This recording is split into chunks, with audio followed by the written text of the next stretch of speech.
اب آگے آئیے انٹرپرسنل ایکسلنسی،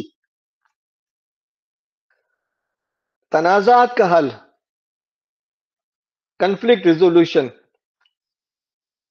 اختلافات اور اختلاف رائے پیشہ ورانہ اور فوری طور پر حل کریں، الزام کی بجائے حل پہ توجہ دیں، انصاف اور عدل کے اسلامی اصولوں کا استعمال کریں، کوشش کریں کہ جب بھی ممکن ہو ون ون نتائج تلاش کریں، اور آپ کو ون ون نتائج کے بارے میں حجر اسود کی ریپلیسمنٹ چادر کے ذریعے سے جو ہوئی تھی، وہ اللہ کے نبی صلی اللہ علیہ وسلم سے آپ دیکھیں کہ کتنا بڑا میسج مل رہا ہے۔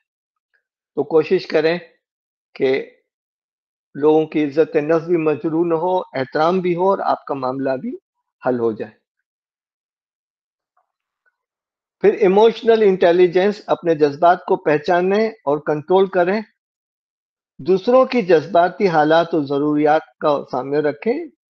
انگریزی کا نو، ایک فرد سامنے جو ہے وہ 9 پڑھے گا، جو اس طرف والا ہے وہ 6 پڑھے گا۔ آپ بھی صحیح ہیں، وہ بھی غلط نہیں کہتا۔ دفتروں کے اندر، کاروبار کے اندر یہ معاملات آتے ہیں، ایموشنل ہونے کی ضرورت نہیں ہے۔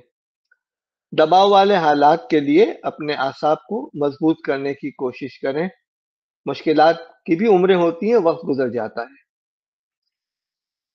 اب آپ آئیے فیڈ بیک، نگرانوں اور ساتھیوں سے باقاعدگی سے رائے مانگیں، جو آپ کے سپیریئر ہیں ان سے رائے مانگیں، خوش اسلوبی سے رائے اور تنقید کو قبول کریں، دوسروں کو تعمیری رائے فراہم کریں، رائے کو مسلسل بہتری کے لیے ایندھن کے طور پر استعمال کرنے کی کوشش کریں۔